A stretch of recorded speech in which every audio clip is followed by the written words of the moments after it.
तदंतर वे सब लोग वाली की राजधानी किष्किंधापुरी में गए। वहां पहुंचकर राम एक गहन वन में ठहर गए और सुग्रीव से कहा, तुम वाली को युद्ध के लिए ललकारो और निर्भय होकर युद्ध करो। राम के वचनों से उत्साहित होकर सुग्रीव ने वाली को युद्ध करने के लिए ललकारा। सुग्रीव के इस सिंहनाद को सुनकर वाली को अत्यंत क्रोध आया। क्रोधित वाली आंधी के वेग से बाहर आया और सुग्रीव पर टूट पड़ा। वाली और सुग्रीव में भयंकर युद्ध छिड़ गया। उन्मत्त हुए दोनों भाई एक दूसरे पर घूंसों और लातों से प्रहार करने लगे। श्री रामचंद्र जी ने वाली को मारने के लिए अपना धनुष संभाला, परंतु दोनों का आकार एवं आकृति एक समान होने के कारण वे सुग्रीव और वाली में भेद न कर सके। इसलिए उन्होंने बाण छोड़ना स्थगित कर दिया। वाली की मार न सह सकने के कारण सुग्रीव ऋषिमुख पर्वत की ओर भागा। राम लक्ष्मण तथा अन्य वानरों के साथ सुग्रीव के पास पहुंचे। राम को सम्मुख पाकर उसने उलाहना देते हुए कहा, मुझे युद्ध के लिए भेजकर आप पिटने का तमाशा देखते रहे। बताइए आपने ऐसा क्यों किया? यदि आपको मेरी सहायता नहीं करनी थी तो मुझसे पहले ही स्पष्ट कह देना चाहिए था कि मैं वाली को नहीं मारूंगा, मैं उसके पास जाता ही नहीं।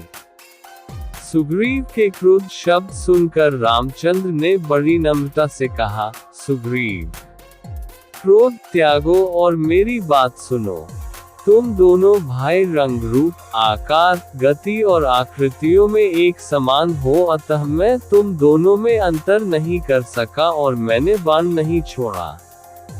यदि मेरा बाण वाली को लगने के स्थान पर तुम्हें लग जाता तो मैं जीवन भर किसी को मुख दिखाने लायक नहीं रहता। वानरेश्वर, अपनी पहचान के लिए तुम कोई चिन्ह धारण कर लो जिससे मैं तुम्हें पहचान लूं और फिर से युद्ध के लिए जाओ। इतना कहकर वे लक्ष्मण से बोले, हे लक्ष्मण, यह उत्तम लक्षणों से युक्त गजपुष्पी लता फूल रहे हैं। इसे उखाड़कर महामना सुग्रीव के गले में पहना दो। लक्ष्मण ने वैसा ही किया और सुग्रीव फिर से युद्ध करने चला।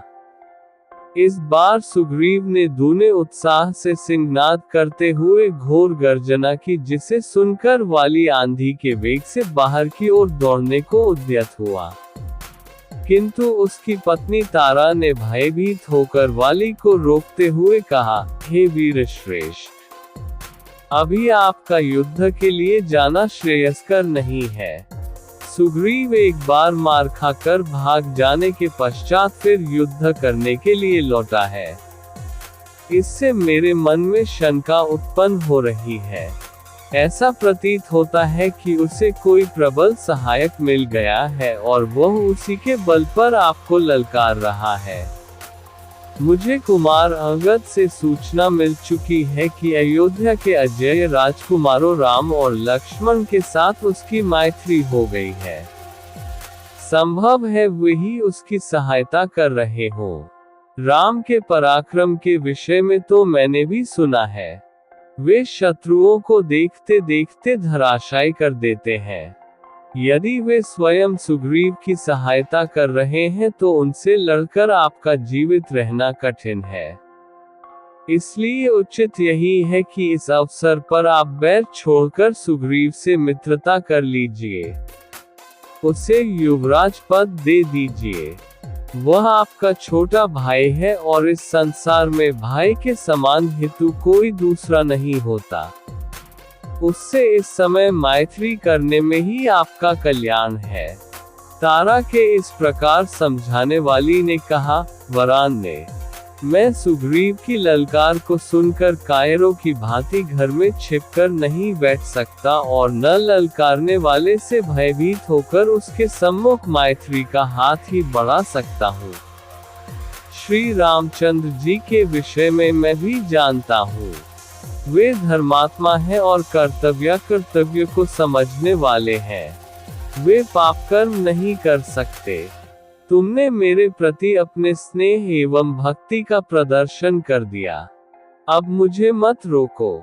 मैं सुग्रीव का सामना अवश्य करूंगा और उसके घमंड को चूर चूर कर डालूंगा। युद्ध में मैं उससे विजय प्राप्त करूंगा मगर उसके प्राण नहीं लूंगा। ये कहकर वाली सुग्रीव के पास पहुंचकर उससे युद्ध करने लगा। दोनों एक दूसरे पर घूंसों और लातों से प्रहार करने लगे। जब राम ने देखा कि सुग्रीव की शक्ति क्षीण होते जा रही है तो उन्होंने एक विषधर सर्प की भांति बाण को धनुष पर चढ़ाकर वाली को लक्ष्य करके छोड़ दिया। टंकारा ध्वनि के साथ वह बाण वाली के वक्ष में जाकर लगा जिससे वह बेसुध होकर पृथ्वी पर गिर पड़ा। तदंतर वे सब लोग वाली की राजधानी किष्किंधापुरी में गए। वहां पहुंचकर राम एक गहन वन में ठहर गए और सुग्रीव से कहा, तुम वाली को युद्ध के लिए ललकारो और निर्भय होकर युद्ध करो।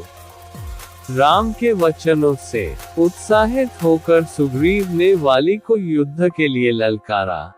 सुग्रीव के इस सिंहनाद को सुनकर वाली को अत्यंत क्रोध आया। क्रोधित वाली आंधी के वेग से बाहर आया और सुग्रीव पर टूट पड़ा।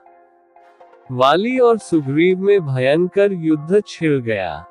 उन्मत्त हुए दोनों भाई एक दूसरे पर घूंसों और लातों से प्रहार करने लगे। श्री रामचंद्र जी ने वाली को मारने के लिए अपना धनुष संभाला, परंतु दोनों का आकार एवं आकृति एक समान होने के कारण वे सुग्रीव और वाली में भेद न कर सके। इसलिए उन्होंने बाण छोड़ना स्थगित कर दिया। वाली की मार न सह सकने के कारण सुग्रीव ऋषिमुख पर्वत की ओर भागा। राम, लक्ष्मण तथा अन्य वानरों के साथ सुग्रीव के पास पहुंचे। राम को सम्मुख पाकर उसने उलाहना देते हुए कहा, मुझे युद्ध के लिए भेजकर आप पिटने का तमाशा देखते रहे। बताइए आपने ऐसा क्यों किया? यदि आपको मेरी सहायता नहीं करनी थी तो मुझसे पहले ही स्पष्ट कह देना चाहिए था कि मैं वाली को नहीं मारूंगा, मैं उसके पास जाता ही नहीं। सुग्रीव के क्रोध शब्द सुनकर रामचंद्र ने बड़ी नम्रता से कहा, सुग्रीव, क्रोध त्यागो और मेरी बात सुनो। तुम दोनों भाई रंग रूप, आकार, गति और आकृतियों में एक समान हो, अतः मैं तुम दोनों में अंतर नहीं कर सका और मैंने बाण नहीं छोड़ा। यदि मेरा बाण वाली को लगने के स्थान पर तुम्हें लग जाता तो मैं जीवन भर किसी को मुख दिखाने लायक नहीं रहता। वानरेश्वर, अपनी पहचान के लिए तुम कोई चिन्ह धारण कर लो जिससे मैं तुम्हें पहचान लूं और फिर से युद्ध के लिए जाओ। इतना कहकर वे लक्ष्मण से बोले, हे लक्ष्मण, यह उत्तम लक्षणों से युक्त गजपुष्पी लता फूल रही है। इसे उखाड़कर महामना सुग्रीव के गले में पहना दो। लक्ष्मण ने वैसा ही किया और सुग्रीव फिर से युद्ध करने चला।